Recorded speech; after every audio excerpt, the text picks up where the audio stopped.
Bienvenidos y bienvenidas a todos los apasionados por el fútbol. Le damos el puntapié inicial a las entrevistas de Futboleros, una plataforma audiovisual dedicada para los fanáticos del balompié, donde se podrá juntar la pasión junto con el sabor. En el día de hoy estaremos conversando sobre una arista del fútbol que no se le ha dado la relevancia suficiente. Se trata de la neurociencia, temática que puede ser fundamental en el rendimiento de los futbolistas. Es por eso que estaremos entrevistando al psicólogo deportivo Rodrigo Caguas. Así que no se despeguen, estaremos hablando sobre cómo afecta esta pandemia de coronavirus a los futbolistas y qué tan determinante es la mente al momento de rendir.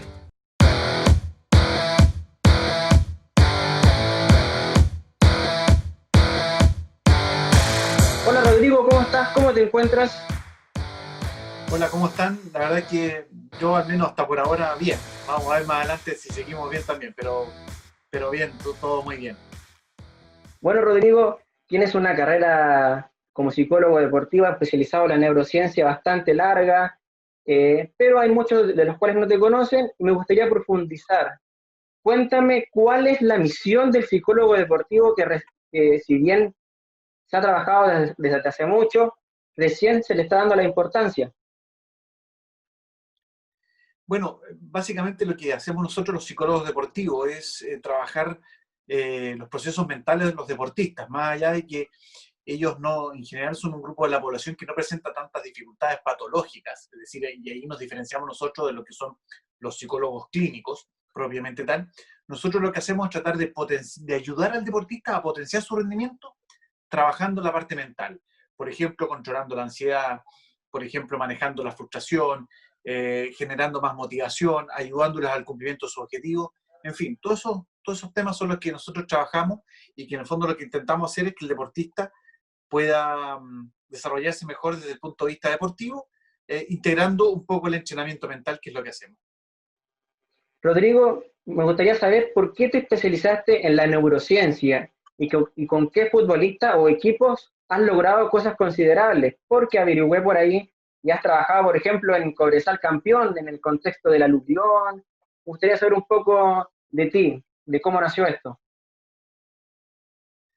Bueno, la verdad que yo siempre cuento que cuando yo comencé a estudiar psicología, en el fondo era para dedicarme a esto 100%. O sea, decir, yo empecé a estudiar psicología efectivamente para poder dedicarme al deporte. Por lo tanto, siempre mi autodeterminación, mi foco estuvo en el tema del deporte. Y ahí comencé yo haciendo prácticas profesionales en distintos equipos de fútbol y efectivamente, yo creo la otra vez sacaba la cuenta y tengo ya haber trabajado por lo menos con 10 equipos de fútbol, más las selecciones femeninas con las cuales también estuve, y con un equipo de Paraguay donde también pude trabajar. Entonces, en el fondo, en estos equipos, uno va trabajando y en algunos casos, por ejemplo, se trabajaba más desde la psicología del deporte, en otros casos se trabajaba más desde el coaching, en otros casos se trabajaba un poquito más desde la perspectiva de la neurociencia, que yo diría que son los tres grandes ejes de trabajo para modificar y para trabajar los aspectos psicológicos. Psicología deportiva propiamente tal, la parte del coaching y la parte que hoy día integramos en los últimos años, que es fuertemente integrar la parte de la neurociencia. ¿Cuáles son los aspectos que tú consideras de cómo ha evolucionado la neurociencia? Claro, lo interesante un poco de la neurociencia es que ha salido de los laboratorios.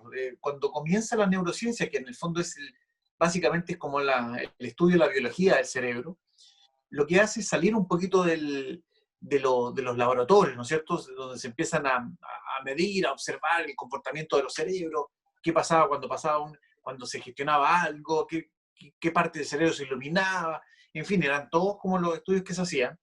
Y luego eso sale de los laboratorios y sale a aplicarse. Y en esas aplicaciones es donde nosotros recogemos mucha información que utilizamos a diario para poder trabajar con los jugadores. Hay dos formas de aplicar la neurociencia al fútbol específicamente. Hacer trabajos directamente en cancha, por ejemplo, para potenciar ciertos aspectos eh, neurológicos del deportista, o bien aplicar conceptos de la neurociencia para poder posibilitar un mejor trabajo desde el punto de vista psicológico. Yo me he inclinado estos años por la segunda parte, no tanto de realizar trabajo en cancha, trabajos aplicados con la neurociencia, sino que de aplicar los conceptos en el trabajo que yo tengo con los deportistas. Entender, por ejemplo, que el cerebro, producto del objetivo que tiene, que es ayudarnos a sobrevivir, es un cerebro que en general para todos es muy negativo. Es el primer autoboicoteador del deportista. Entonces, trabajar con estos conceptos que ya sabemos desde la neurociencia es lo que nos permite poder desarrollar mucho mejor y enfocar de mejor manera el trabajo psicológico. Ya teniendo un poco claro cuál es la película de lo que trata la neurociencia, dijiste que trabajaste alrededor de 10 clubes. Eh, te vuelvo a hacer la pregunta, ¿cuál consideras tú que ha sido un trabajo a destacar? Bueno, evidentemente hay varios, yo digo que hay como varios hitos. Esto es como cuando uno sube el Everest, que uno va marcando ciertos hitos en distintos momentos de la expedición, ¿no? Evidentemente mi inicio en el Club Deportivo Palestino, yo me formé ahí prácticamente como psicólogo. Yo llegué a trabajar ahí, ellos me abren las puertas sin yo saber mucho, directamente aún estando estudiando en la universidad. Entonces, por lo tanto, tengo buenos recuerdos de un poco de todo eso. Creo que el trabajo en divisiones menores y posteriormente en el trabajo del plantel profesional junto con Ricardo Dabrowski me permitió a mí poder empaparme un poco de lo que posteriormente yo realicé. Y ahí tengo, bueno, dos experiencias ya importantes que tienen que ver un poco con lo que tú mencionabas recién. En el 2015 me toca poder estar un poco en la colaboración para que Cobresal obtuviera su único título en fútbol profesional. Luego de eso, inmediatamente terminado ese torneo, se me da la posibilidad de trabajar con el cuerpo técnico Miguel Ramírez en San Luis de Quillota, equipo que estuvo prácticamente de las 15 fechas, porque recordemos que en ese momento los torneos eran cortos, estuvo 13 o 12 fechas en zona de descenso, entonces fue un trabajo interesante el poder ayudar a que ese equipo pudiera mantenerse en el fútbol profesional, o en primera división más bien. Entonces siento que también hay una situación muy importante, además que ahí marca una forma de trabajar distinta. Ahí yo empiezo a trabajar psicología deportiva en la semana, coaching los fines de semana, integramos algunos temas de neurociencia también, entonces también marca una diferencia. Y me parece que finalmente el año 2018, cuando yo me reintegro a Cobresal y colaboro un poquito con el ascenso a la primera división, también fue otro hito importante por lo que significó el resultado, por lo que significa Cobresal finalmente para mí, que en el fondo yo he estado en dos momentos distintos y colaborándoles de lleno en dos situaciones muy, muy importantes en lo deportivo. Sin duda son situaciones de estrés, quizás para el éxito o para la frustración, pero son situaciones de estrés que viven los futbolistas. Y una situación que sí están viviendo el estrés ahora los futbolistas es bajo este contexto de la pandemia del coronavirus. Por eso te pregunto que actualmente los futbolistas están viviendo en esta situación de incertidumbre, a pesar de que ya hay una fecha estipulada de cuándo va a retornar el campeonato nacional, pero no se sabe nada porque todo puede cambiar. Te pregunto, ¿qué elementos podrían despertar en el futbolista de estrés o no sé, bajo esta situación de coronavirus? Bueno, hay uno de las tantos temas que en el fondo uno trabaja hoy día, producto también de lo que hemos podido extraer de los conocimientos de neurociencia, es que hay un enemigo principal del cerebro. Esto un poco yo se lo he transmitido a los muchachos, y este enemigo no es ni la NFP, ni el Ministerio de Salud, ni el Ministerio del Deporte, que por ahí no autorizan poder volver. El enemigo número uno del cerebro es la incertidumbre. El cerebro en todo momento necesita tener claridad con respecto a lo que va a pasar mañana, a lo que va a pasar una semana después, un mes después, un año. El cerebro se mueve por certezas. Cuando no tenemos esas certezas, el cerebro se complica mucho, se empieza a estresar. Y hoy día, esencialmente, lo que está pasando es que muchos de nuestros cerebros, evidentemente, no tienen muy claro cuándo se va a volver a entrenar, en qué condiciones se va a volver a entrenar, qué es lo que va a pasar en un momento que volvamos a retornar al fútbol, cuándo va a retornar, ¿no es cierto? Entonces, el cerebro en este momento está en una eterna incertidumbre. Y eso genera mucho estrés hacia el deportista, genera mucho estrés hacia el futbolista, y por lo tanto ese estrés se trasunta, se manifiesta en ansiedad, y ahí hay un montón de temas que uno ha ido recogiendo un poco de los jugadores que tienen que ver, por ejemplo, con dificultades para dormir, con mucho pensamiento negativo con respecto a lo que está pasando, con bajo el estado de ánimo, baja el estado de ánimo, hay irritabilidad, hay desorden en la parte alimenticia, hay falta de energía, hay desmotivación. Todos estos son componentes propios de un cerebro que hoy día se encuentra totalmente en la incertidumbre y que le complica mucho esta incertidumbre. ¿Y cómo tratar todas estas sensaciones o sentimientos que se van a despertar o ya están despiertas en los futbolistas de incertidumbre? Porque ya están retornando los entrenamientos. ¿Cómo lo trabajarías tú? Bueno, hay varios desafíos. Yo diría que en el retorno van a haber varios desafíos. Bueno, primero, yo creo que la ansiedad va a ir desapareciendo paulatinamente porque básicamente lo que pasa es que cuando uno retorna al entrenamiento, vuelves a secretar un montón de mensajeros químicos que son los que te entregan un poco de tranquilidad y relajación y felicidad. Entre esos está la endorfina, la dopamina, la oxitocina, que son mensajeros químicos que nos permiten a nosotros mantenernos más o menos bien, mantenernos más o menos estable y con un estado de ánimo más o menos positivo. Entonces ya con el solo hecho de volver, vamos a elevar un poquito esa parte. Pero hay dos cosas que yo decía que son tremendamente desafiantes para lo que viene. La primera es que justamente el cerebro es bastante hedonista. El cerebro las 24 horas, día y noche, está buscando dos cosas. Buscando placer y evitando dolor. Cuando nosotros volvemos a entrenar, el cerebro te va a mandar la orden de que hemos vuelto a entrenar, está todo bien, está espectacular, estamos muy bien. Y eso, ¿qué va a pasar? Que el cerebro de alguna forma te va a tratar de mandar la orden de que tú hagas mucho más de lo que estás haciendo. Es decir, que tus entrenamientos, si dicen, oye, tú haz A, tú vas a tratar de hacer A más un poco más, porque te vas a sentir bien y el cerebro te va a decir, oye, está todo bien. Entonces lo que va a pasar primeramente es que probablemente la cabeza va a querer ir más rápido que el cuerpo. Y ahí es donde se puede el deportista sobreentrenar y producir algún tipo de lesiones. De hecho, fíjate que en la liga alemana, que fue la primera en comenzar, en retornar, en las primeras fechas se produjo una gran cantidad de lesionados. No tenemos información exacta, información oficial de cuáles son los tipos de lesiones, pero a mí me da la sensación que tiene que ver un poquito con esto de tratar de ir más rápido y tratar de recuperar en 1 o 2 semanas lo que en el fondo ha estado parado durante 2 meses o un poco más. Y lo segundo, que es muy importante también, que es el trabajo en equipo. Ese es el segundo desafío porque ahora los equipos van a tener que entrenar por turnos, por sus grupos, después van a tener que concentrar seguramente solo los que juegan, no va a poder ir nadie más, en algunos casos ni siquiera va a haber concentración. Al camarín, entiendo, de acuerdo al protocolo presentado por la NFP para el retorno, van a poder estar solo los jugadores que van a comenzar jugando, es decir, ni siquiera van a poder estar los reservas, no va a poder haber público adicional en los camarines, en la previa. Entonces, todo eso va a generar una merma en lo que consideramos el trabajo en equipo. Entonces, ahí es donde es muy importante el desafío que tenemos de seguir manteniendo esta cohesión grupal, el trabajo en equipo, a pesar de que las condiciones físicas no van a poder facilitar un poco esa situación.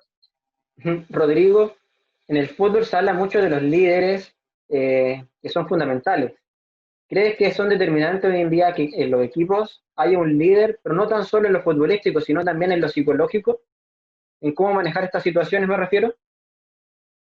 Bueno, fíjate que justamente algunos estudios en neurociencia han señalado que hay 3 grandes factores que potencian y que señalan a los equipos exitosos.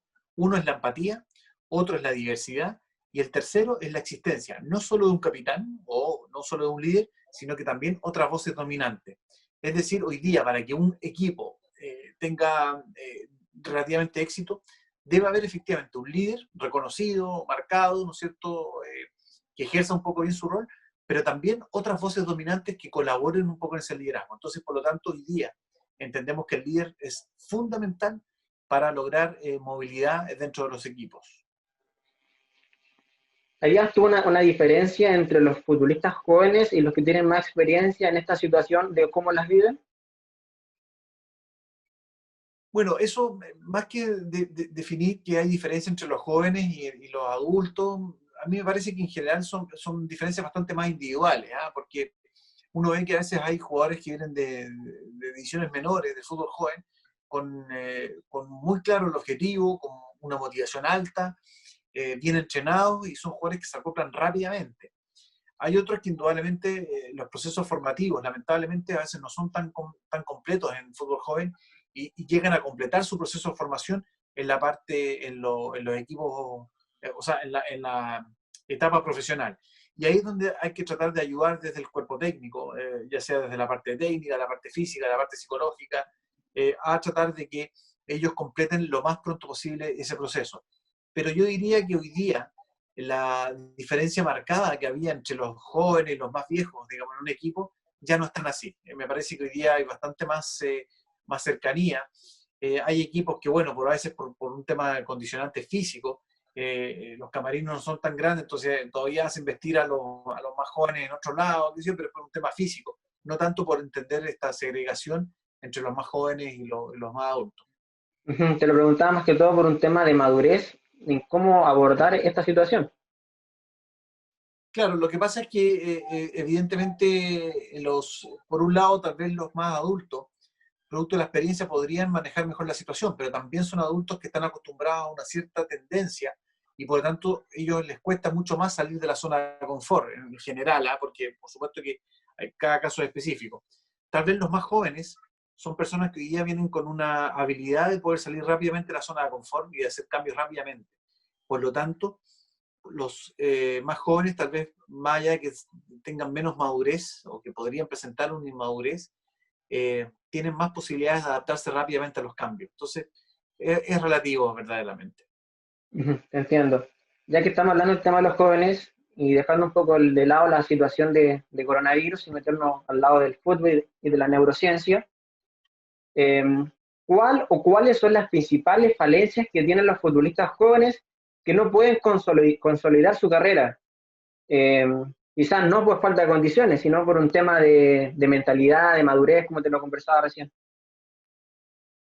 Bueno, yo diría que a lo largo de lo que he ido observando estos años hay dos cosas que al fondo van dificultando el proceso deportivo de los chicos. Primero es la inmediatez. Ellos están acostumbrados, a diferencia tal vez de los que somos un poco más adultos, a que todo se resuelva rápidamente, a que todo tenga una respuesta inmediata, a que todo tenga una inmediatez casi así al minuto. Ellos nacen ya con la posibilidad del WhatsApp, del mensaje directo. Nosotros obviamente vivimos en una época donde todo no era tan rápido. ¿Y esto qué es lo que provoca verdaderamente? Que cuando ellos no logran ejecutar adecuadamente una situación de entrenamiento, no logran jugar bien un partido, inmediatamente viene una frustración inmediata y no logran ver un poquito más allá. Ellos quieren todo inmediatamente, quieren lograr el éxito inmediatamente, quieren lograr el mejor partido inmediatamente, quieren convertir el gol inmediatamente y quieren ojalá ser vendidos inmediatamente, todo inmediato. Entonces eso también hay que irlo trabajando y hay que irlo desarrollando porque evidentemente los procesos en el fútbol no son a la velocidad con la que rueda la pelota, son a veces procesos mucho más lentos. Entonces ellos tienen que comprender que muchas veces estos procesos no son tan inmediatos como otras áreas en la vida, ¿no? Cuando yo le mando un mensaje a alguien, me lo contesta inmediatamente. En el fútbol ojalá pudiera hacer eso, pero verdaderamente no lo es. Y lo segundo que a mí me da la sensación que también afecta bastante es el tema de los... en el fondo, tener el foco puesto en un alto porcentaje en esta actividad. Hoy día me da la sensación que existen muchas más posibilidades de tener foco en varias cosas. Y eso hace que finalmente el jugador hoy día no consuma, no viva, no vibra tanto con el fútbol, sino que lo considera más un pasatiempo, un deporte, probablemente una profesión, pero su focalización en el deporte no es tan alta como lo que veíamos anteriormente. Y eso me parece que en algunos momentos es importante observarla y tratar de desarrollarla. Te comprendo. Hay una crítica que por lo general se le hacen a los jóvenes o al fútbol joven, los periodistas, es la competitividad. Se puede trabajar, pero antes que me responda Rodrigo, vamos a una breve pausa y me comenta si se puede trabajar o no la competitividad.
amazonianos, lo prometido es deuda, cáchense. ¿Qué es eso, Rorro? Gusanito Suri. ¿De dónde vive, compadre, Gonzalo? El tronco del agua. Tronco de la Agua. Una palmera. palmera, imagínate, mira. De una palmera. Se alimenta por dentro, mira. Esto estuvo a la parrilla, sí está un poquito frío ya, pero... Suri, Ahí desde vamos, el Suri. mercado De Nanay, ¿no? de Nanay. Sí, señor. Vamos. Aprovecha, joven. Quédate en casa. Al coronavirus le ganamos por goleada. Bueno, ya retornamos con la entrevista con Rodrigo Caguas, que nos ha comentado sobre los problemas que ha causado el COVID-19 en los futbolistas. Nos ha conversado de él también. La pregunta de la competitividad. ¿Se puede trabajar en esto, Rodrigo? Bueno, efectivamente la competitividad yo siento que se puede trabajar de dos maneras. Una, digamos, fuera de la cancha, por así decirlo, trabajando algunas variables, sobre todo en la parte psicológica, donde uno puede colaborar. Pero me parece que el porcentaje más alto del desarrollo de la competitividad se tiene que resolver en cancha, es decir, tiene que trabajarse ahí. Y por eso que a mí me parece que cuando los torneos de fútbol joven están bastante desjerarquizados, ¿no es cierto?, en el sentido de que hay mucha diferencia entre algunos equipos. Por ejemplo, cuando se enfrentan en algunas series hay marcadores que son, no sé, 8-1, 7-1, 9-1, en algunos casos donde hay diferencias importantes, sobre todo entre los clubes de Santiago principalmente y algunos de regiones. Esa situación no favorece para nada el proceso formativo en lo competitivo. Creo que eso más bien lo desfavorece, en el sentido de que también hace que muchos jugadores que a lo mejor tienen condiciones, finalmente producto de esos resultados, en el fondo tienden a abandonar, tienden a tener dificultades en su autoestima, en su autoconfianza y finalmente no desarrollan la carrera que debieran desarrollar. Entonces, a mí me parece que para poder trabajar también el tema competitivo como concepto, es muy importante que trabajemos en torneos de fútbol joven muy competitivos. Ojalá muy parejo. Me parece que se ha avanzado en algunas cosas. Por ejemplo, esto de que se puedan televisar algunos partidos, me parece interesante. Me parece interesante que, por ejemplo, se jerarquice cuando estamos en los playoffs o en las finales, jugándose, por ejemplo, en estadios que son de fútbol profesional y no jugándose en canchas propias de donde se entrena fútbol joven. Creo que esas cosas se han ido mejorando, pero me parece que todavía falta muchísimo en términos de mejorar el entorno y la jerarquización de los torneos para darle mayor competitividad a los muchachos. Uh-huh. Luego, los equipos, las selecciones, por lo general siempre hay problemas de conflicto que se den a la luz es otra cosa. ¿Cómo solucionar estos conflictos internos en un equipo? Por ejemplo, el ejemplo más claro que tenemos a nivel nacional es el tema de la selección, donde hubo un conflicto entre Arturo Vidal y Claudio Bravo, por ejemplo. Bueno, es importante mencionar que en general prácticamente todos los equipos pasan por distintas fases. Los equipos tienen un ciclo vital que es muy parecido al ciclo vital que tenemos nosotros como seres humanos. La diferencia es que el grupo tiene este ciclo vital donde puede avanzar y eventualmente puede retroceder. Nosotros como seres humanos solamente avanzamos, ya no podemos ser niños nuevamente, no podemos ser adolescentes nuevamente. Es decir, vamos hacia un solo lado, pero en cambio en los equipos, este ciclo vital hace que avance y retroceda. Y en estos ciclos vital se habla un poco de la fase de constitución, cuando el equipo se constituye como tal, la pretemporada, empiezan a generar un poco vínculos, se empiezan a generar los primeros alineamientos deportivos, etc. Y posterior a esa etapa viene una etapa que se denomina conflicto. Si en esa etapa no se trabaja bien, es muy difícil que el equipo siga su ciclo vital, siga hacia la etapa de normalización, de ejecución, que es lo que viene a continuación. Muchas veces los equipos, ¿qué sucede? Tratan de tapar el conflicto, lo tapan un ratito, tratan de obviarlo y tratan de seguir de largo. Y claro, llegan de una manera más o menos ficticia hacia la siguiente etapa, que es la normalización, pero ahí, producto de que resultados no se dan o de otras circunstancias, se puede volver a potenciar nuevamente este conflicto que no fue trabajado. Entonces, la regla 1 para poder solucionar un conflicto es, primero, trabajarlo. Ocuparse más que preocuparse. Si está en conflicto, perfecto, tendríamos que juntarnos con los correspondientes, con todo el equipo, con los que están, y desarrollarlo. Y el encargado, esencialmente, de poder, al menos inicialmente, manifestar la intención de resolver ese conflicto siempre es el líder, es decir, en este caso, el entrenador. Si el entrenador es el primero no viera este problema, evidentemente eso va a rebotarle en algún momento. Entonces, siempre es el entrenador el que tiene que o él, o delegar un poco, pero en el fondo siempre tiene que mostrar directrices para intentar resolver el conflicto. Y ahí, obviamente, la fórmula para resolverlo ya más directamente tiene que ver con el tipo de conflicto. Evidentemente hay conflictos que a veces tienen que ver con egos, a veces tienen que ver con luchas funcionales, ¿no es cierto? Que alguien que pensaba que iba a jugar no está jugando y eso genera un conflicto. Puede haber también conflictos de temas externos que rebotan en el equipo. En fin, dependiendo del origen de ese conflicto, es cómo vamos abordando y trabajando de mejor manera. Pero esencialmente el conflicto se desarrolla, o más bien se intenta resolver ocupándose del problema y en general el líder es el que debe claramente dar las directrices para resolver eso. Debe partir desde él. Una mochila sin duda pesada para el líder que tú le determinas que es el entrenador, porque aparte de lo técnico y táctico, tiene que preocuparse de lo psicológico de cada uno de los jugadores y que si hay un problema se solucione. Bueno, por eso es que hoy día los cuerpos técnicos, sobre todo el entrenador, tiene que ser un entrenador, un director técnico mucho más completo de lo que era antes. Ya no basta solo con saber de fútbol, sino que también tiene que manejar otras áreas y eventualmente integrar profesionales que lo puedan ayudar en eso. Fíjate lo siguiente, en Luis Enrique, cuando ya estaba dirigiendo el Barcelona, él integra a un psicólogo deportivo, a Joaquín Valdés, en su staff. Básicamente no tanto para que trabaje con los jugadores, sino para que también trabaje con ellos. Y posteriormente, cuando él asume la selección española, lo vuelve a integrar. O sea, él tiene muy claro que la incorporación de profesionales en la búsqueda y en la ayuda de una mejor versión como entrenador es fundamental.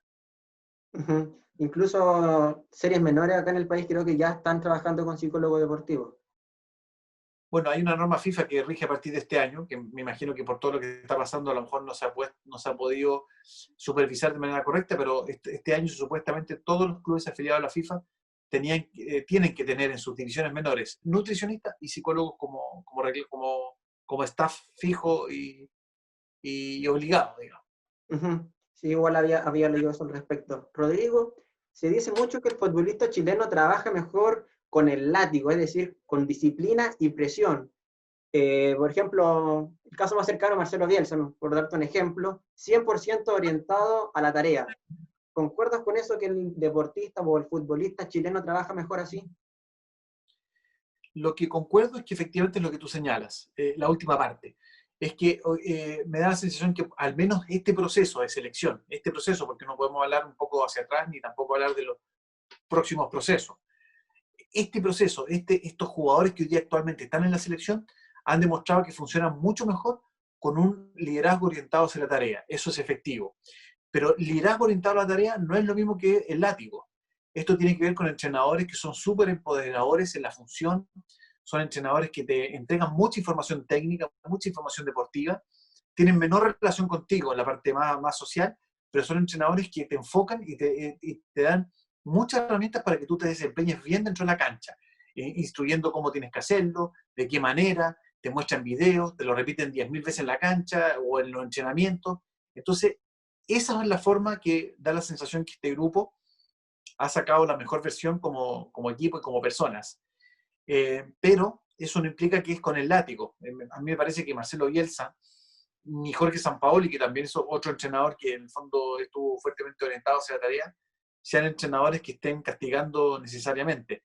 A mí me parece que hay otros entrenadores que a lo mejor funcionaron más así, pero ellos me parece que tenían una orientación fuertemente hacia la tarea y fijémonos que cuando la selección tuvo tal vez un líder o un entrenador que no se orientó tanto hacia la tarea, sino que también compartió un poco con la orientación hacia la relación, el grupo lo resintió y por ahí bajó el rendimiento. Uh-huh.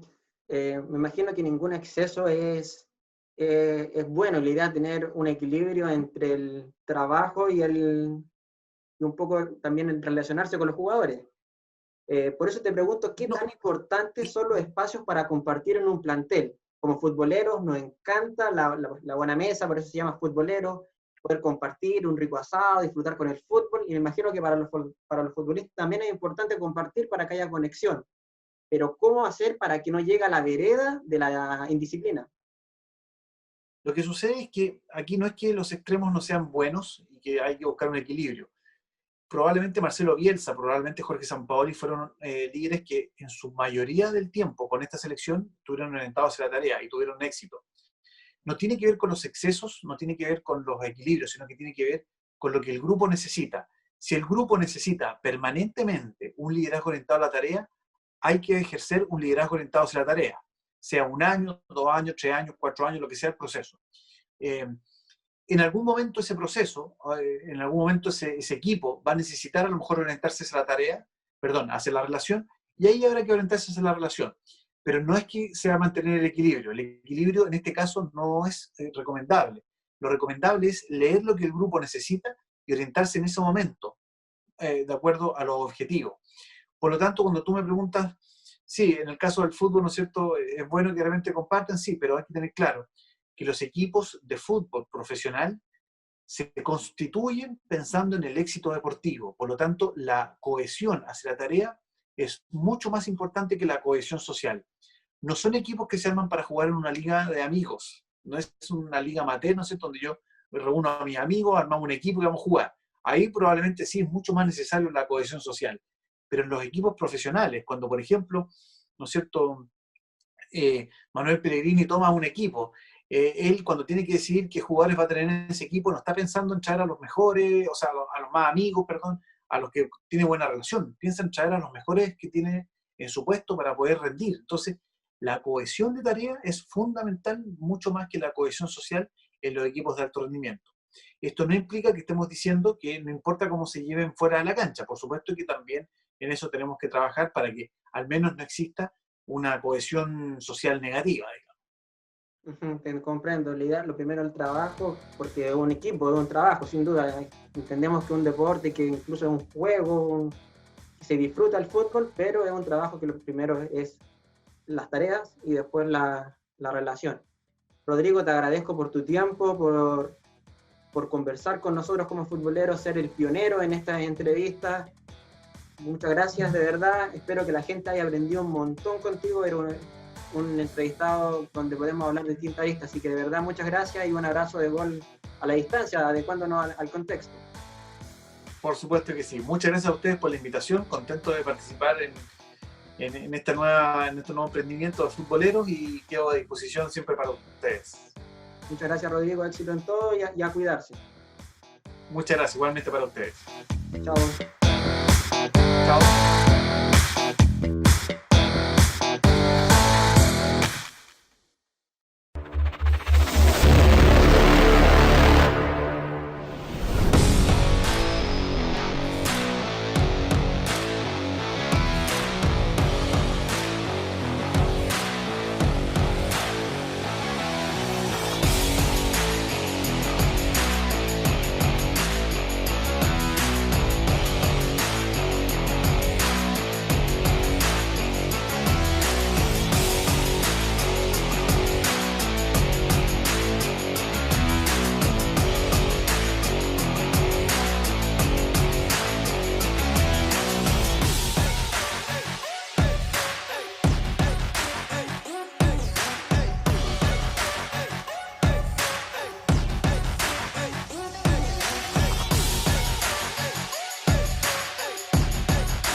Quédate en casa, al coronavirus le ganamos por goleada. Un gran abrazo de gol acá de parte del Chamagol. ¿Cómo estamos, cabros de futboleros? Aquí Orson de Orson's Barbecue. Vamos a cocinar, estamos acá en la cocina, obviamente, pero como nos gusta el fútbol, quería hacerles una pregunta. ¿Se acuerdan ustedes de las frases del gran Julito Martínez? Justicia divina. ¿Se acuerdan ustedes cuándo, dónde, en qué contexto? ¿Alguien lo recordará? Si no se acuerdan, bueno, le vamos a echar un vistazo al final de la receta que vamos a hacer ahora. Voy a hacer una cosa especial que me encargó un amigo, en realidad para su papá. Estamos en cuarentena y su viejo está, obviamente, no puede salir, es mayor de 75, entonces es imposible salir a hacer nada. ¿Qué tengo acá? Perdón, ahí, un lomo de vacuno, un lomo liso. Lo vamos a hacer de una forma bastante especial. Lo voy a hacer en este hornito, es un horno súper sencillo, horno a baja temperatura, 150 grados. por un rato más o menos largo, y después que tenga la temperatura que yo necesito, lo vamos a sellar en este sartén a fuego fuerte. Entonces va a quedar cocido parejito y después le vamos a dar el color dorado que necesitamos en nuestra carne. Bueno, aquí tenemos el lomito. Tiene obviamente esa capa de grasa por arriba que la vamos a retirar un poco porque el caballero no puede comer demasiada grasa. Le vamos a dejar una parte para el sabor y para que a él le sea más fácil retirarla en el momento de comer. Siempre usar un cuchillo bien afilado, que es lo mejor. Es la extensión de tu mano, así que siempre un cuchillo bien afilado. Vamos a ahogar aquí con mi feusal. Un poquito este corte. Esta tiene orégano y ajo. Ya, ahí como la vamos a poner por el lado de la grasa hacia abajo. Hornito 150 precalentado, se fue. Y aquí vamos a ir monitoreando. Ya, la carne está en el horno. Vamos a cocinarla ahora, dejarla ahí una hora por lo menos. No tengo como medir temperatura interna porque se me echó a perder el termómetro, pero hay una forma de saberla tocando la carne. No sé si saben este truquito con la mano. Cuando ustedes apretan, este músculo de acá se tensa. Entonces ahí se supone que esa combinación, la carne está roja, no está a punto, digamos. Ahí está término medio, cocida y muy cocida. ¿Sí? Se va poniendo cada vez más tenso el tema. Entonces vamos a tocar la carne un rato más y debiera estar así. Bendito, la vamos a cortar y la vamos a sellar por fuera, un sellado inverso. ¿Sí? Pasó 1 hora y cuarto, está así. Tengo las manos limpias por si acaso. Está con esa textura que les dije. Está blanda aún. Así que vamos a sacarla ahí y la vamos a hacer bifes. Unos 200 o 150 gramos. A ver, miren. ¿Ven? Parejito, jugoso. Otro. Y lo vamos a poner a sellar. El sellado inverso. Perfecto, miren. Vamos. Qué hermoso. Fuego muy fuerte, va a salir harto humo, así que vamos a prender la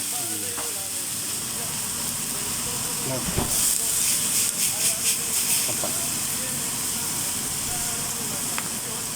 Y esto es lo que buscamos. La reacción de Maillard, que es que se caramelizan los azúcares que tiene la carne, que también tiene azúcar, y aunque ustedes no lo crean. Sé que se escucha como el forro por el ¿cómo se llama? Por la campana de cocina, pero no hay otra. Hay que hacerla así nomás. Esto sin aceite, ojo, no tiene aceite, solamente la temperatura del sartén, fuego fuerte, muy fuerte. Una última pasadita ahí con juguito y estamos. Sería listo los bifes. Bueno, y así el resultado final, fíjense lo parejo que está, a punto, rosadito, jugoso, fíjense, y doradito por fuera. Y listo, sería todo. Una maravilla. Sellado inverso, cabrón. Ya, los más futboleros lo tienen que saber. 10 de junio 1962, Mundial de Fútbol en Chile, por primera vez y única hasta ahora. Chile contra Unión Soviética, la luz, contra Unión Soviética por cuartos de final. Y el árbitro no cobró un penal y decretó tiro libre. Y el gran, tremendo, enorme Leonel Sánchez se manda este tiro libre. Bueno, y ahí está el relato del gran Julito Martínez. Saludos, futbolero. Una falta muchísimo mayor que la que se cobró a favor de Alemania el otro día. El juez la da fuera del área de castigo. Bien, la falta fue 1 metro adentro. Va a servir Leonel Sánchez de la izquierda. Lo derribó Chukeli. El propio Leonel va a servir la falta. Suena el silbato, viene el disparo violentamente. ¡Gol! ¡Gol chileno! ¡Gol chileno! Un tiro libre impresionante de Leonel Sánchez y la pelota en la red. Justicia divina, amables oyentes. Era penal esa falta fue 1 metro adentro del área. Era penal, sirvió Leonel Sánchez el tiro libre y clavó la pelota en la red. Un gol impresionante. Chile 1, Unión Soviética 0.